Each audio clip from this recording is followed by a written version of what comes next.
not even close to Valentine's Day, but you can come here and get your love. It hometown highlights, a lot of football to talk about. The TC West Marching Band, gracious enough to join us for the Thursday edition. As we all know, Labor Day weekend, we want to give most area schools and teams a little extra time to enjoy their final days of summer. But enough of that, because you know that's coming up. Let's get to the football action. Teams that are serious about being contending are making their statements now, even though a lot of league games don't get started until next week. The Labor Day Thursday allows some teams to prove their strength yet again. So is the case with Charlevoix, a team that put up 53 in their opener last week, going up against a Boyne City team tonight that dominated a premier program in Mendon, 38-14. So let's see what happens when these two clash. Of course, they know each other from the Lake Michigan Conference days, played every year since 1990. Right away, first quarter, Taryn Bell tearing up the turf, getting to the corner about 8 yards from the end zone. You know what? They like that effort so much, they decided to give it to him again, and Taryn does the rest. A slick score there makes it 7-0 Ramblers after the PAT. Mason Gardner looks to do some more damage on the ground. Problem is the Raider brick wall is there in the form of Austin Putnam, and you know what? He forces a fumble. Ben Boss is there. I'd hate to have that guy as my boss. He recovers that fumble. Failed to score, though. More Raider pressure in the second. Jordan Adkins pancakes Derek Willis with the ball. So great efforts on defense by the Raiders. Under 30 seconds left in the half. Willis pitches to Tanner Cruzel, airs it out, just gets it long enough to pass the defense to Luke Sage, and Sage is going to finish it off from there. A real heartbreaker to enter halftime for Charlevoix. Boyne City up 13-0, and they'd hang on to win this game by that final score. Good effort by the Raiders, though, to stay close to what looks like another great year for Boyne City. Let's go now to Grayling. Gaylord and Grayling, second year in a row, premier matchup, and with outfits like that and the kids decked out, ready to go, how can you blame them? Great action to be there. Both teams pitching shutouts last week. Gaylord QB Nick Rowley hands it off the reverse to wideout Jacob Freeman. He makes a nice cut upfield, and you know when the crowd's screaming that loud, it's probably a touchdown. Sure enough, it is. He got a little leg kick. Look at that. He could be a Rockefeller Center someday. Who knows? This time Gaylord tries to go deep. Grayling's Spencer Kent is there, like Clark Kent, picking it off in midair. Of course, when he's Superman, gives the Vikings the ball. On defense, Gaylord linebackers Jake Drummond and Shane Foster team up to get the sack on the Grayling QB. A big loss of yards. Vikes respond, though, with a touchdown of their own. It's Cam Summers. It's not Labor Day yet, still Summers. Cam knows that just as well as anybody. Play action, fakes the handoff, takes it himself for 6. More celebration for Grayling after that, but the Blue Devils celebrate in the end. They win the Wooden Nickel for the second year in a row, 45-6. Leelanau County rivals meeting up. Glen Lake hopes to go 2-0 if they can beat Suttons Bay. Norsemen haven't won a game, or didn't win last week in game 1, hoping to beat their rival in week 2. A lot of crazy stuff here. Opening kickoff fielded by Jerry Fessel. And if you bet if we're showing the opening kickoff, it's got to be pretty good. Well, it's really good. 65 yards in all by Mr. Fessel. A little tag there on the back, but that didn't seem to bother him. He saw pay dirt, and he made sure to cash in. 7-0 Lake Show.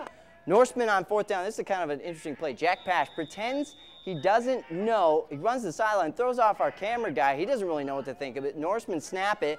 Caleb Grant gets it, tosses it in the air. Nick Apsey, he's on the Lakers, so that's bad news. He recovers it, and he's going to take it 60 yards.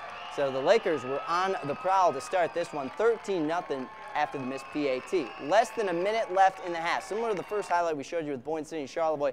Suttons Bay looking to make something happen. Pash gets another shot, passes to Seamus McGill. 30 yards is good. It was 13-8 at halftime, just a 5-point game. The Lakers, though, they moved to 2-0 with a nice 26-14 win tonight. Two big rivals looking for their first win of the season, Kalkaska and Elk Rapids. Right away, Blazer QB Hunter Sudan rolls out, looks left, finds John Evina evading his outside defenders. Stumbles out of bounds, it looks good doing it. Next play, it's Evina again. This time he's running it, and he's pretty much, I think he speared a guy on the way into the end zone, actually. Good for him, taking a little extracurricular activity. They're up 27-10 at that point in the third. Well, later on in this one, Elk Rapids tries to build momentum. Alec Troutman finds his receiver, Damian Martinez. A great return for him last week against Charlevoix, and good effort to pick up the yards there. Kalkaska gets it back, though. Nolan Mitchell. He has got the shoulders to rumble down the field, gets taken down at about the 1. And they're going to let Sudan finish it up. Punches it in there. Elk Rapids does score again, but Kalkaska gets the win in the end over their rivals, 40-17. Well, there's much more to come on this Thursday night edition of Hometown Highlights, including the big football games in the state of Michigan. Last come later. Coming up next, TC West down in Hudsonville. Could they pull off an upset? And 8-man highlights of first of the year. Pose and Pelston. Stick around.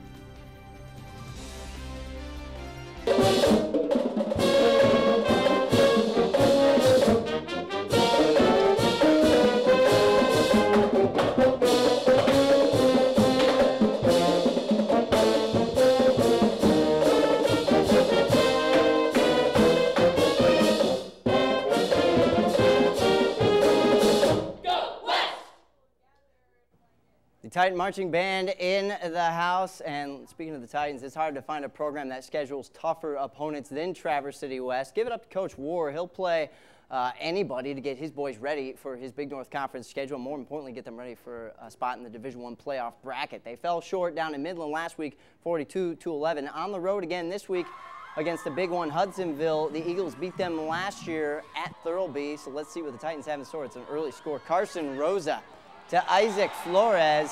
And you know how pumped they're getting when a lot of the home fans made that trip down there to see their Titans in action. Some defense on display too. Zach Zunam makes the great sack for the fumble, and it's going to be followed up by another good effort as they keep rattling that Eagle QB. That time Trevor Gowdy does the damage, and he's going to go ahead and single. That's what that will do for you. What was that commercial? I don't know. Let's move on. Late in this one, West down 16-14. Zunam looks to his receiver Austin Cochran near the sideline. Can't keep it going, unfortunately. Out of bounds misconnection, and the Eagles hang on for a 2-point win. West falls to 0-2 now, entering rivalry week with Central next Friday. What happens when the Jack Pine Conference meets the North Star League? Maiwa Sable visiting Roscommon. That was probably your answer at home, right? Roscommon strikes early in the third quarter. QB Donald Jernigan takes it himself for the touchdown. Puts the Bucks up 28-7 at that point, and they get it done on defense as well, as we'll seamlessly transition to the defensive highlight. Trey Lewandowski, he reads Miles' play right away, takes their running back down in the backfield for a loss of yards, but Miles, they're called the Thunderbolts for a reason. They keep on striking. Linebacker Dylan McGregor makes the play on defense for the Bolts. Now on offense, we check in on QB Riley McMaster. Launches one downfield into that night sky. Looked like it was raining down there. I can't confirm that or not, but finds Reed Galler for a big gain. First down. Unfortunately, still no final score reported from this one. Last year, the Bucks were up by a few scores. Speaking of North Star Conference teams, Atlanta on the road visiting Harbor Springs. Another good band to check out tonight. Running back Jason Wixon. He had a big night starting this with a double reverse that went all the way for a score for the home team Rams. Atlanta responds, though, in typical ATL fashion, some fancy passing, including this 18-yard slip screen to running back Mark DeRocher. But then it was back to Wixom, who took the handoff around the left side for a touchdown, making the score at that point 22-0. As the third quarter wrapped up, the Rams defense then turned the pressure up all night, especially in the fourth, to make sure they clamped on that shutout, and clamped on it they did, 60-0. Great win for Harbor Springs as they enter conference play in the next few weeks here. Posen off to a hot start in 8-man, put up 60 in their win over Stevens last week, taking on new 8-man Phil Pelston. They switched over from the Ski Valley to the smaller division. Posen's punter, Travis Sharp, not looking so sharp at first. Looked like a fumble on the snap on fourth down, but you know, he's just going to fix his own mess, clean up his own spilt milk, and clean it up rather nicely. He does, because as you can see, he got by everybody all the way to the other side of the field, a 75-yard score. Pelston responded with a 22-yard dash. QB Josiah Crawford. Unfortunately for Mr. Crawford, he kind of kicked his legs up, suffered a little injury there.